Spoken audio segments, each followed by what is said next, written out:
The Adventure of Black Peter, Part I. I have never known my friend to be in better form, both mental and physical, than in the year '95. His increasing fame had brought with it an immense practice, and I should be guilty of an indiscretion if I were even to hint at the identity of some of the illustrious clients who crossed our humble threshold in Baker Street. Holmes, however, like all great artists, lived for his art's sake, and, save in the case of the Duke of Holderness, I have seldom known him claim any large reward for his inestimable services. So unworldly was he, or so capricious, that he frequently refused his help to the powerful and wealthy, where the problem made no appeal to his sympathies, while he would devote weeks of most intense application to the affairs of some humble client whose case presented those strange and dramatic qualities which appealed to his imagination and challenged his ingenuity. In this memorable year '95, a curious and incongruous succession of cases had engaged his attention, ranging from his famous investigation of the sudden death of Cardinal Tasca, an inquiry which was carried out by him at the express desire of His Holiness the Pope, down to his arrest of Wilson, the notorious canary trainer, which removed a plague spot from the East End of London. Close on the heels of these two famous cases came the tragedy of Woodman's Lee, and the very obscure circumstances which surrounded the death of Captain Peter Carey. No record of the doings of Mr. Sherlock Holmes would be complete which did not include some account of this very unusual affair. During the first week of July, my friend had been absent so often and so long from our lodgings that I knew he had something on hand. The fact that several rough-looking men called during that time and inquired for Captain Basil made me understand that Holmes was working somewhere under one of the numerous disguises and names with which he concealed his own formidable identity. He had at least 5 small refuges in different parts of London, in which he was able to change his personality. He said nothing of his business to me, and it was not my habit to force a confidence. The first positive sign which he gave me of the direction which his investigation was taking was an extraordinary one. He had gone out before breakfast, and I had sat down to mine when he strode into the room, his hat upon his head and a huge barbed-headed spear tucked like an umbrella under his arm. "Good gracious, Holmes!" I cried. "You don't mean to say that you have been walking about London with that thing?" "I drove to the butcher's and back." "The butcher's?" "And I return with an excellent appetite. There can be no question, my dear Watson, of the value of exercise before breakfast. But I am prepared to bet that you will not guess the form that my exercise has taken." "I will not attempt it." He chuckled as he poured out the coffee. "If you could have looked into Allardyce's back shop, you would have seen a dead pig swung from a hook in the ceiling, and a gentleman in his shirt sleeves furiously stabbing at it with this weapon. I was that energetic person, and I have satisfied myself that by no exertion of my strength can I transfix the pig with a single blow. Perhaps you would care to try." "Not for worlds! But why were you doing this?" "Because it seemed to me to have an indirect bearing upon the mystery of Woodman's Lee. Ah, Hopkins, I got your wire last night, and I have been expecting you. Come and join us." Our visitor was an exceedingly alert man, 30 years of age, dressed in a quiet tweed suit, but retaining the erect bearing of one who was accustomed to official uniform. I recognized him at once as Stanley Hopkins, a young police inspector, for whose future Holmes had high hopes, while he in turn professed the admiration and respect of a pupil for the scientific methods of the famous amateur. Hopkins's brow was clouded, and he sat down with an air of deep dejection. "No, thank you, sir. I breakfasted before I came round. I spent the night in town, for I came up yesterday to report." "And what had you to report?" "Failure, sir. Absolute failure." "You have made no progress?" "None." "Dear me, I must have a look at the matter." "I wish to heavens that you would, Mr. Holmes. It's my first big chance, and I am at my wits' end. For goodness sake, come down and lend me a hand." "Well, well, it just happens that I have already read all the available evidence, including the report of the inquest, with some care. By the way, what do you make of that tobacco pouch found on the scene of the crime? Is there no clue there?" Hopkins looked surprised. "It was the man's own pouch, sir. His initials were inside it. And it was of sealskin, and he was an old sealer." "But he had no pipe." "No, sir, we could find no pipe. Indeed, he smoked very little, and yet he might have kept some tobacco for his friends." "No doubt. I only mention it because, if I had been handling the case, I should have been inclined to make that the starting point of my investigation.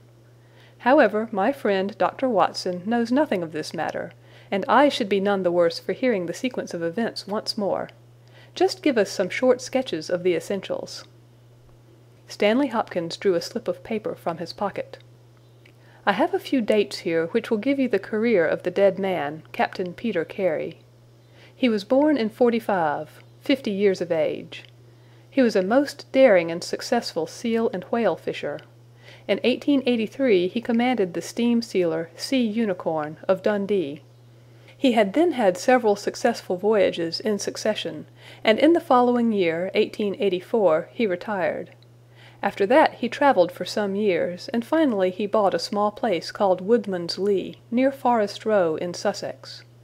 There he has lived for 6 years, and there he died just a week ago today. There were some most singular points about the man.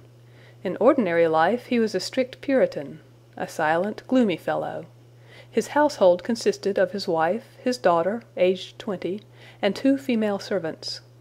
These last were continually changing, for it was never a very cheery situation, and sometimes it became past all bearing. The man was an intermittent drunkard, and when he had the fit on him he was a perfect fiend. He has been known to drive his wife and daughter out of doors in the middle of the night and flog them through the park until the whole village outside the gates was aroused by their screams. He was summoned once for a savage assault upon the old vicar, who had called upon him to remonstrate with him upon his conduct. In short, Mr. Holmes, you would go far before you found a more dangerous man than Peter Carey, and I have heard that he bore the same character when he commanded his ship.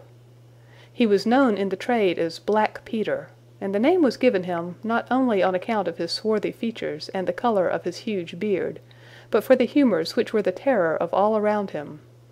I need not say that he was loathed and avoided by every one of his neighbours, and that I have not heard one single word of sorrow about his terrible end.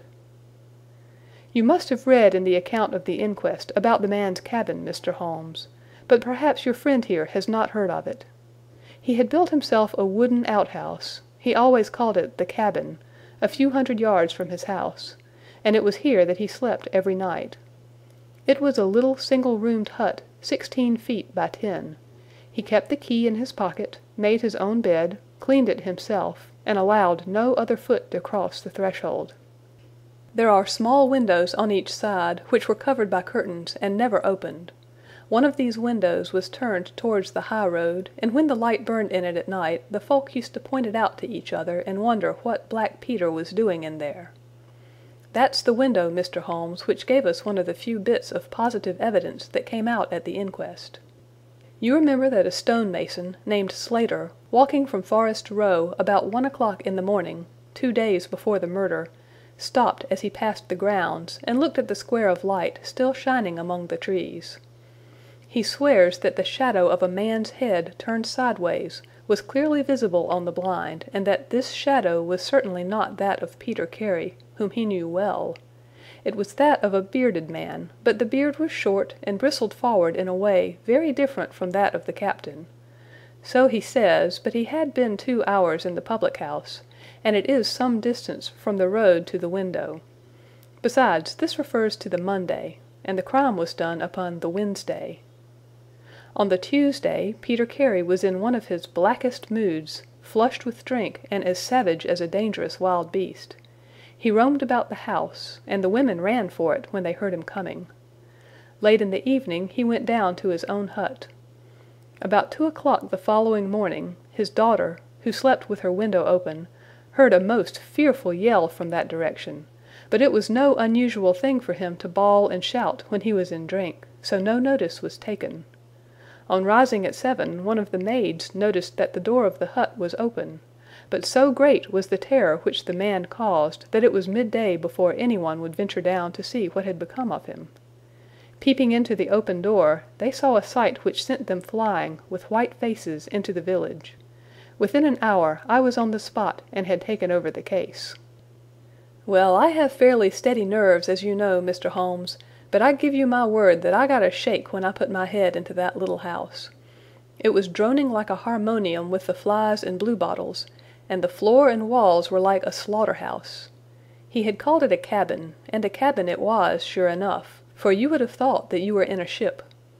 There was a bunk at one end, a sea-chest, maps and charts, a picture of the sea unicorn, a line of log-books on a shelf, all exactly as one would expect to find it in a captain's room. And there, in the middle of it, was the man himself, his face twisted like a lost soul in torment, and his great brindled beard stuck upward in his agony. Right through his broad breast a steel harpoon had been driven, and it had sunk deep into the wood of the wall behind him. He was pinned like a beetle on a card. Of course he was quite dead, and had been so from the instant that he had uttered that last yell of agony. I know your methods, sir, and I applied them. Before I permitted anything to be moved, I examined most carefully the ground outside and also the floor of the room. There were no footmarks. Meaning that you saw none? I assure you, sir, that there were none.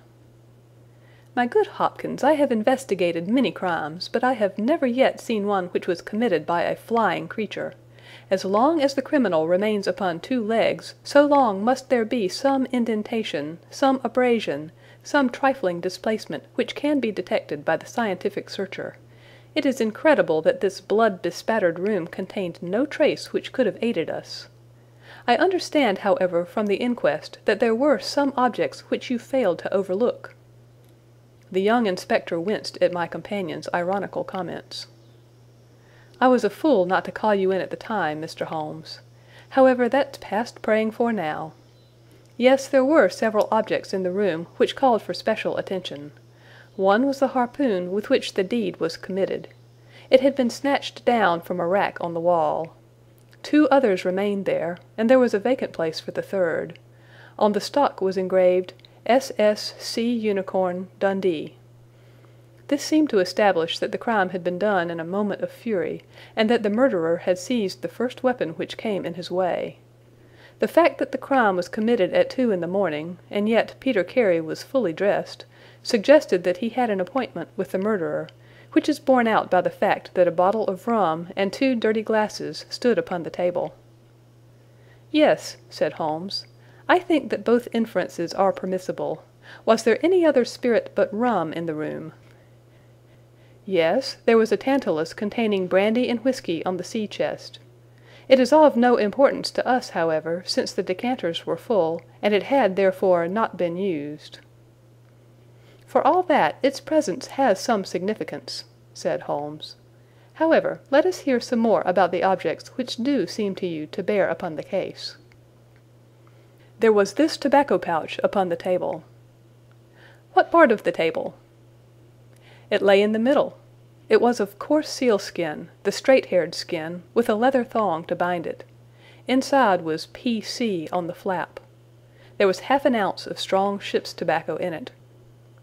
Excellent! What more? Stanley Hopkins drew from his pocket a drab-covered notebook. The outside was rough and worn, the leaves discolored. On the first page were written the initials J.H.N. and the date 1883. Holmes laid it on the table and examined it in his minute way, while Hopkins and I gazed over each shoulder. On the second page were the printed letters C.P.R., and then came several sheets of numbers. Another heading was Argentine, another Costa Rica, and another San Paulo, each with pages of signs and figures after it. "What do you make of these?" asked Holmes. "They appear to be lists of stock exchange securities.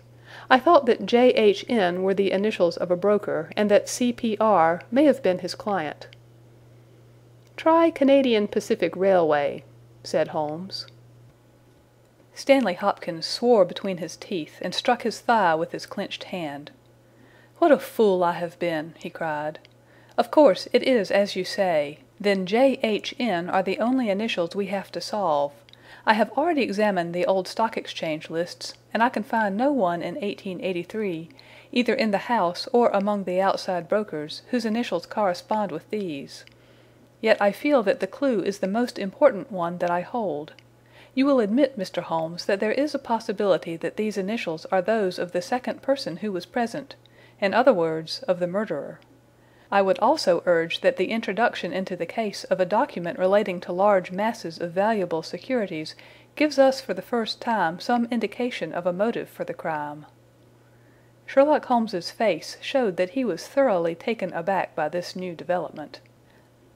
"I must admit both your points," said he. "I confess that this notebook, which did not appear at the inquest, modifies any views which I may have formed. I had come to a theory of the crime in which I can find no place for this. Have you endeavored to trace any of the securities here mentioned?" "Inquiries are now being made at the offices, but I fear that the complete register of the stockholders of these South American concerns is in South America, and that some weeks must elapse before we can trace the shares." Holmes had been examining the cover of the notebook with his magnifying lens. "Surely there is some discoloration here," said he. "Yes, sir, it is a blood stain. I told you that I picked the book off the floor." "Was the blood stain above or below?" "On the side next the boards." "Which proves, of course, that the book was dropped after the crime was committed." "Exactly, Mr. Holmes. I appreciated that point, and I conjectured that it was dropped by the murderer in his hurried flight. It lay near the door." "I suppose that none of these securities have been found among the property of the dead man?" "No, sir." "Have you any reason to suspect robbery?" "No, sir. Nothing seemed to have been touched." "Dear me, it is certainly a very interesting case. Then there was a knife, was there not?" "A sheath knife, still in its sheath. It lay at the feet of the dead man. Mrs. Carey has identified it as being her husband's property." Holmes was lost in thought for some time. "Well," said he, at last, "I suppose I shall have to come out and have a look at it." Stanley Hopkins gave a cry of joy. "Thank you, sir. That will indeed be a weight off my mind." Holmes shook his finger at the inspector. "It would have been an easier task a week ago," said he. "But even now my visit may not be entirely fruitless. Watson, if you can spare the time, I should be very glad of your company. If you will call a four-wheeler, Hopkins, we shall be ready to start for Forest Row in a quarter of an hour." Alighting at the small wayside station, we drove for some miles through the remains of widespread woods, which were once part of that great forest which for so long held the Saxon invaders at bay, the impenetrable Weald, for 60 years the bulwark of Britain. Vast sections of it have been cleared, for this is the seat of the first ironworks of the country, and the trees have been felled to smelt the ore. Now the richer fields of the north have absorbed the trade, and nothing save these ravaged groves and great scars in the earth show the work of the past.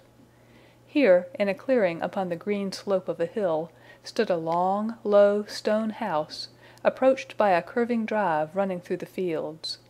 Nearer the road, and surrounded on 3 sides by bushes, was a small outhouse, one window and the door facing in our direction.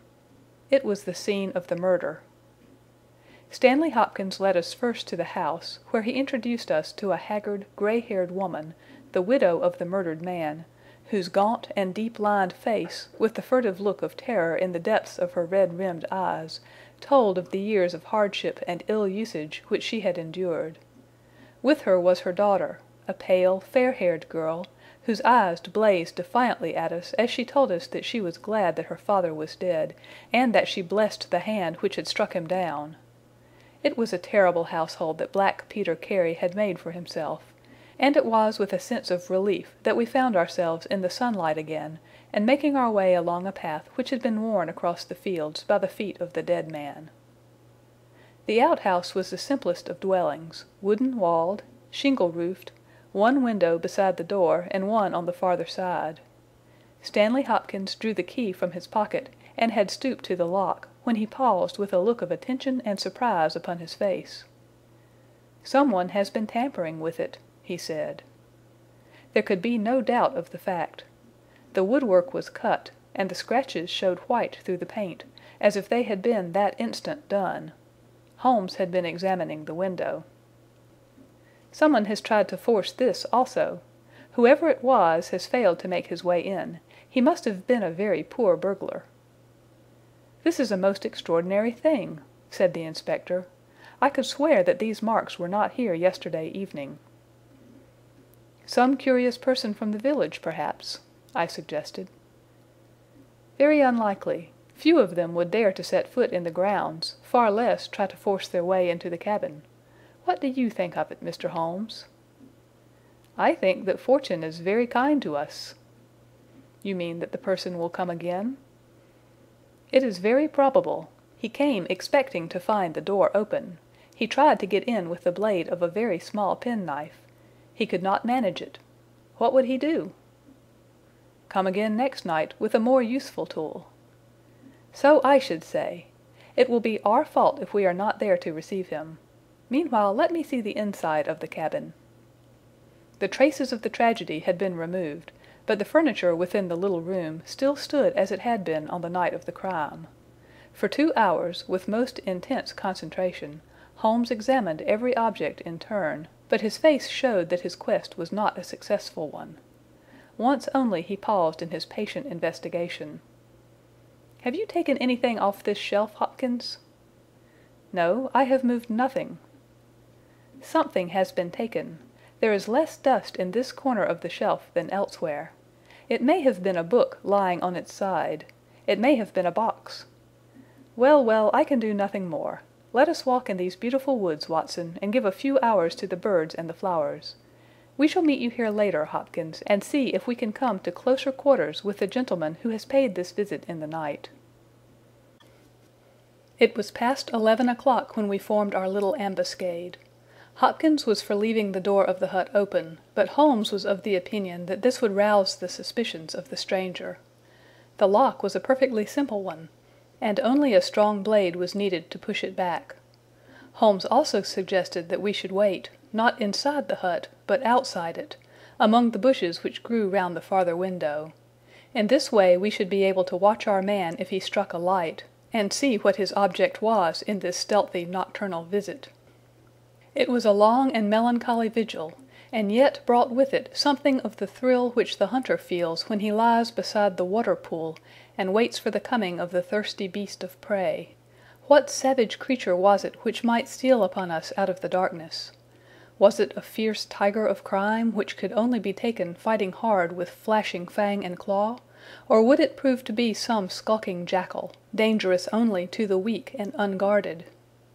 In absolute silence we crouched amongst the bushes, waiting for whatever might come.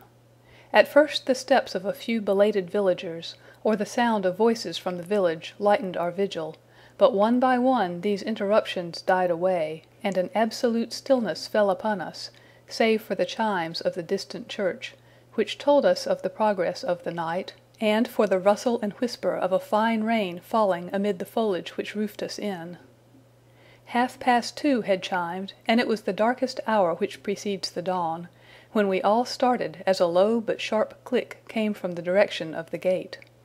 Someone had entered the drive. Again there was a long silence, and I had begun to fear that it was a false alarm, when a stealthy step was heard upon the other side of the hut, and a moment later a metallic scraping and clinking. The man was trying to force the lock. This time his skill was greater, or his tool was better, for there was a sudden snap and the creak of the hinges. Then a match was struck, and the next instant the steady light from a candle filled the interior of the hut. Through the gauze curtain our eyes were all riveted upon the scene within. The nocturnal visitor was a young man, frail and thin, with a black moustache which intensified the deadly pallor of his face. He could not have been much above 20 years of age.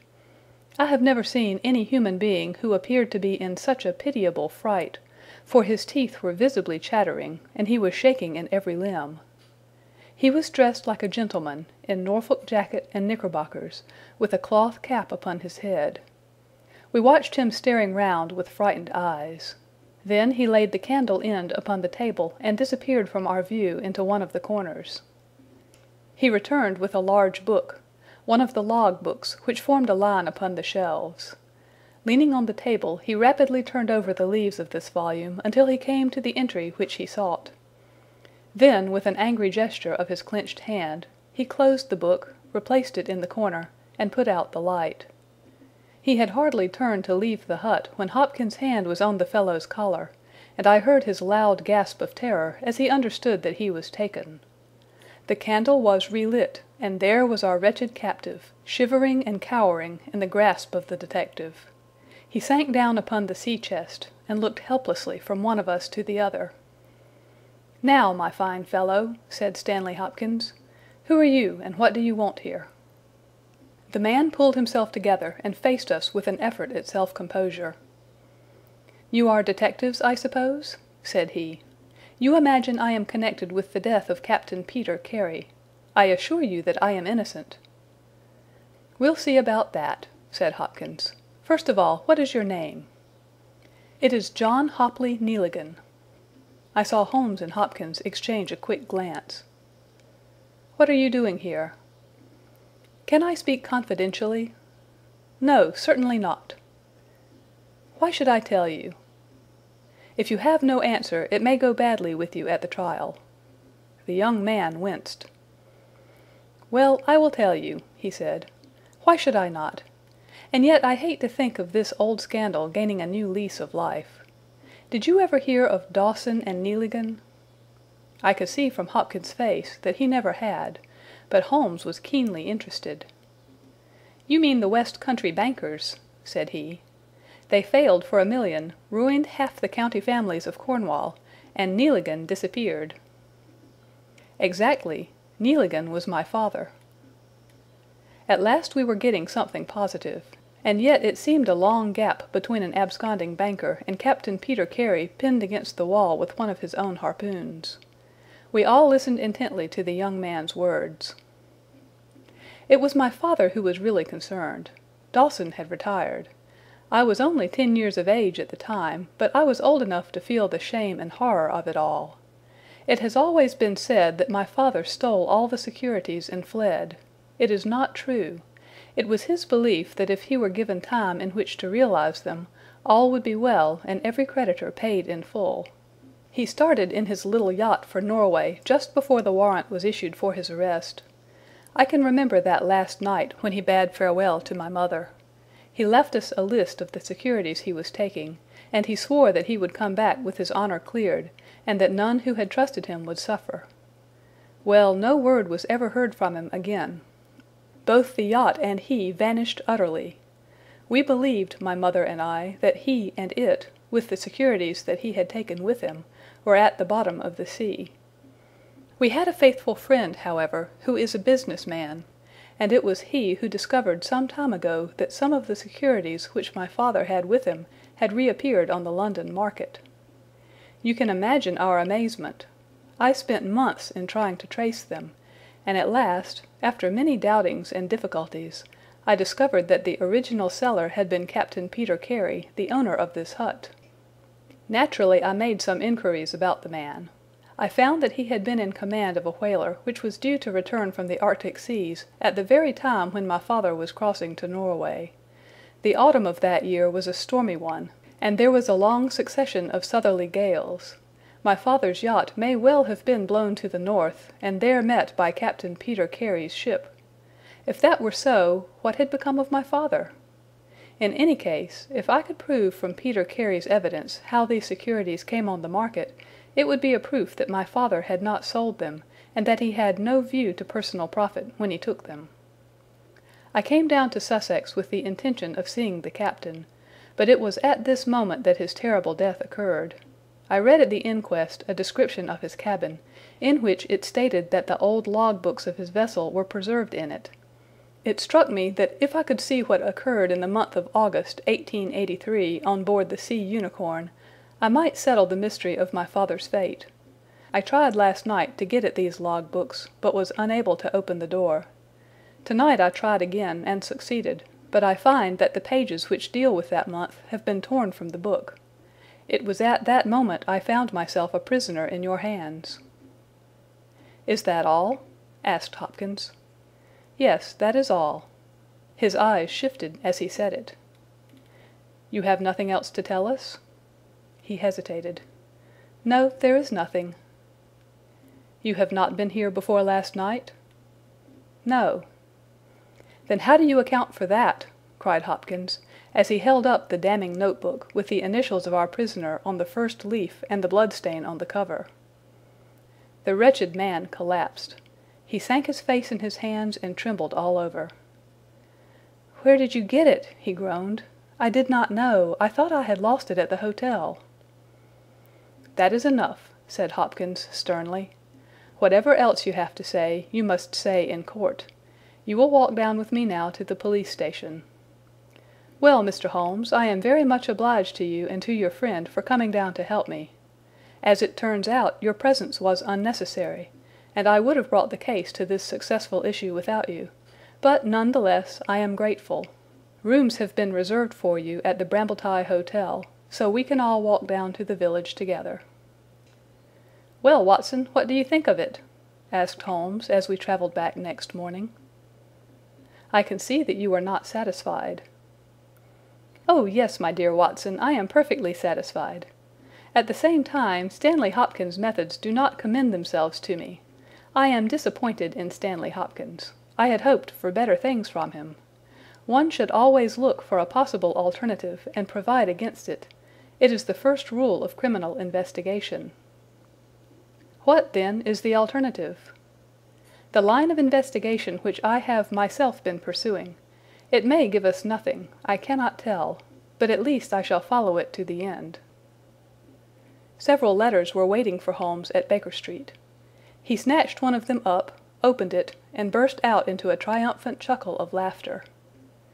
"Excellent, Watson! The alternative develops. Have you telegraph forms? Just write a couple of messages for me. Sumner, shipping agent, Ratcliffe Highway. Send 3 men on, to arrive 10 tomorrow morning. Basil. That's my name in those parts. The other is, Inspector Stanley Hopkins, 46 Lord Street, Brixton. Come breakfast tomorrow at 9:30. Important. Wire if unable to come. Sherlock Holmes." "There, Watson, this infernal case has haunted me for 10 days. I hereby banish it completely from my presence. Tomorrow I trust that we shall hear the last of it forever." Sharp at the hour named, Inspector Stanley Hopkins appeared, and we sat down together to the excellent breakfast which Mrs. Hudson had prepared. The young detective was in high spirits at his success. "You really think that your solution must be correct?" asked Holmes. "I could not imagine a more complete case." "It did not seem to me conclusive." "You astonish me, Mr. Holmes. What more could one ask for?" "Does your explanation cover every point?" "Undoubtedly. I find that young Nealigan arrived at the Brambletye Hotel on the very day of the crime. He came on the pretense of playing golf. His room was on the ground floor, and he could get out when he liked. That very night he went down to Woodman's Lee, saw Peter Carey at the hut, quarrelled with him, and killed him with the harpoon. Then, horrified by what he had done, he fled out of the hut, dropping the notebook which he had brought with him in order to question Peter Carey about these different securities. You may have observed that some of them were marked with ticks, and the others, the great majority, were not. Those which are ticked have been traced on the London market, but the others presumably were still in the possession of Carey, and young Nealigan, according to his own account, was anxious to recover them in order to do the right thing by his father's creditors. After his flight he did not dare to approach the hut again for some time, but at last he forced himself to do so in order to obtain the information which he needed. Surely that is all simple and obvious?" Holmes smiled and shook his head. "It seems to me to have only one drawback, Hopkins, and that is that it is intrinsically impossible. Have you tried to drive a harpoon through a body? No? Tut, tut, my dear sir, you must really pay attention to these details. My friend Watson could tell you that I spent a whole morning in that exercise. It is no easy matter, and requires a strong and practised arm. But this blow was delivered with such violence that the head of the weapon sank deep into the wall. Do you imagine that this anemic youth was capable of so frightful an assault? Is he the man who hobnobbed in rum and water with Black Peter in the dead of the night? Was it his profile that was seen on the blind 2 nights before? No, no, Hopkins, it is another and more formidable person for whom we must seek." The detective's face had grown longer and longer during Holmes's speech. His hopes and his ambitions were all crumbling about him. But he would not abandon his position without a struggle. "You can't deny that Nealigan was present that night, Mr. Holmes. The book will prove that. I fancy that I have evidence enough to satisfy a jury, even if you are able to pick a hole in it. Besides, Mr. Holmes, I have laid my hand upon my man. As to this terrible person of yours, where is he?" "I rather fancy that he is on the stair," said Holmes serenely. "I think, Watson, that you would do well to put that revolver where you can reach it." He rose and laid a written paper upon a side table. "Now we are ready," said he. There had been some talking in gruff voices outside, and now Mrs. Hudson opened the door to say that there were 3 men inquiring for Captain Basil. "Show them in, one by one," said Holmes. The first who entered was a little Ribston Pippin of a man, with ruddy cheeks and fluffy white side whiskers. Holmes had drawn a letter from his pocket. "What name?" he asked. "James Lancaster." "I am sorry, Lancaster, but the berth is full. Here is half a sovereign for your trouble. Just step into this room and wait there for a few minutes." The second man was a long, dried-up creature with lank hair and sallow cheeks. His name was Hugh Pattens. He also received his dismissal, his half-sovereign, and the order to wait. The third applicant was a man of remarkable appearance. A fierce bulldog face was framed in a tangle of hair and beard, and 2 bold, dark eyes gleamed behind the cover of thick, tufted, overhung eyebrows. He saluted and stood sailor fashion, turning his cap round in his hands. "Your name?" asked Holmes. "Patrick Carnes." "Harpooner?" "Yes, sir, 26 voyages." "Dundee, I suppose?"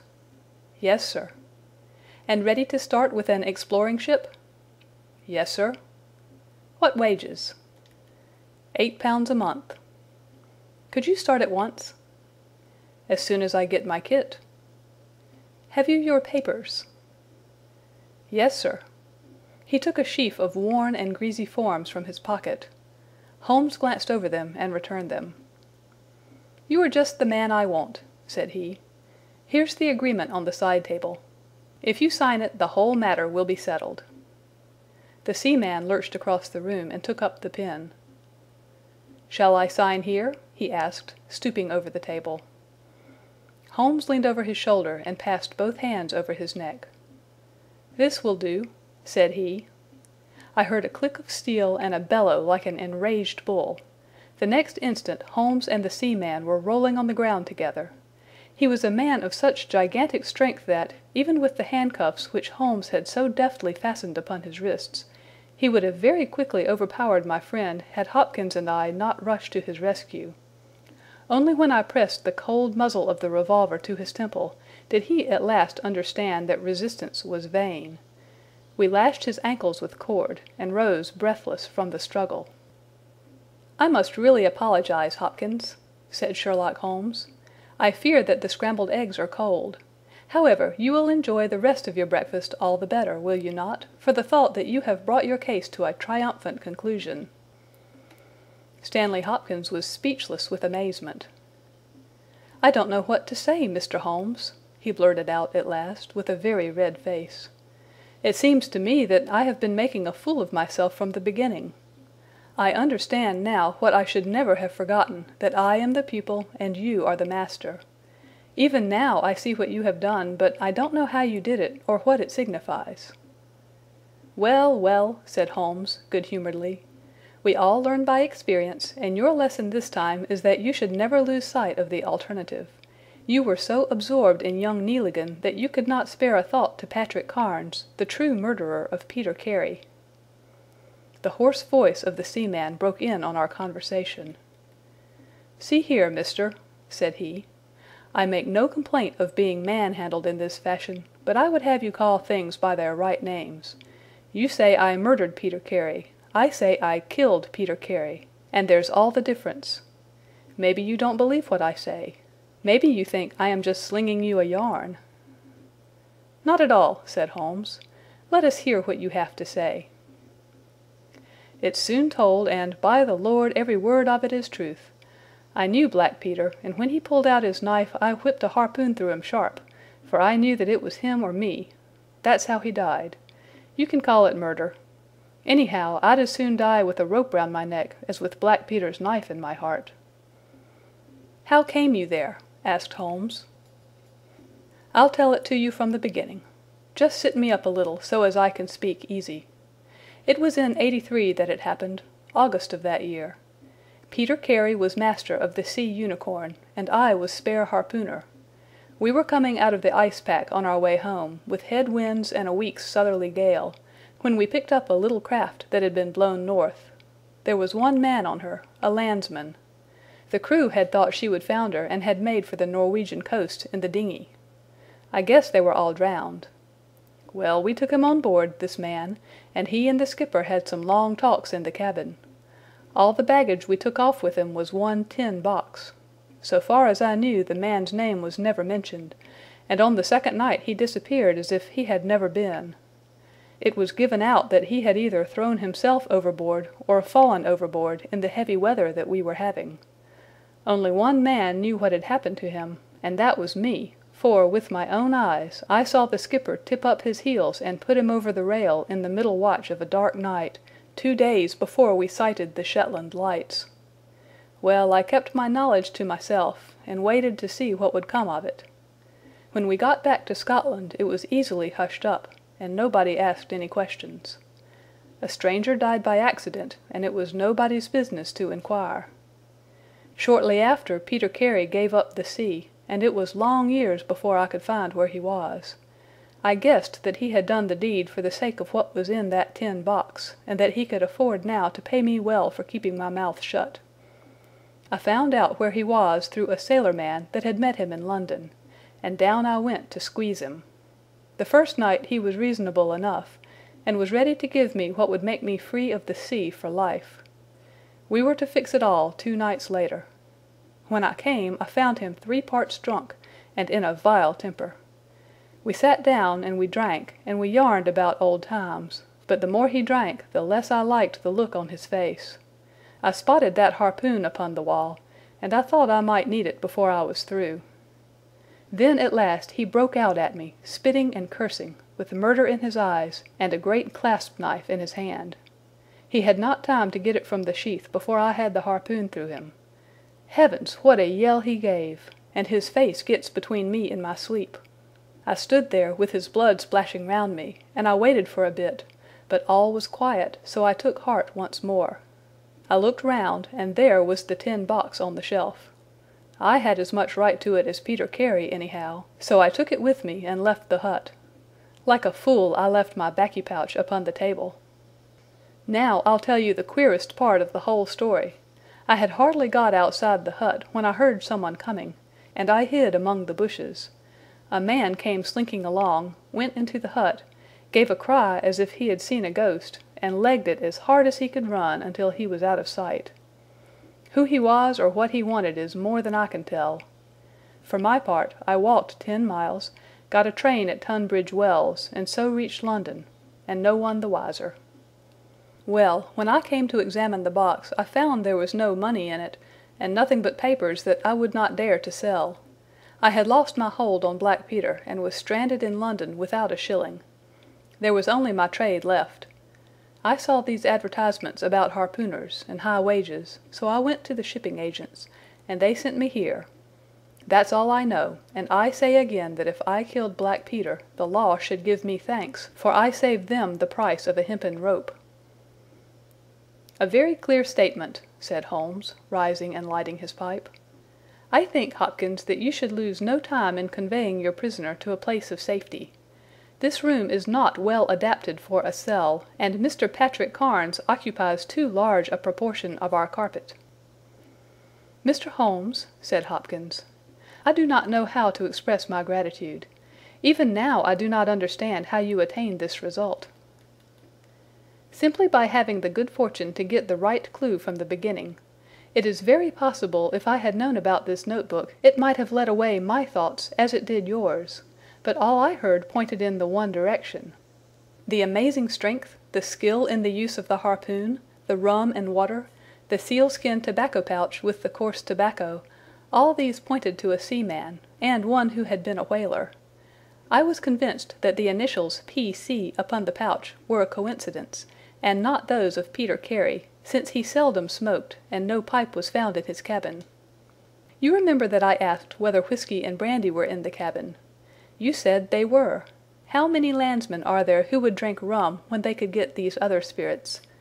Yes, I was certain it was a seaman." "And how did you find him?" "My dear sir, the problem had become a very simple one.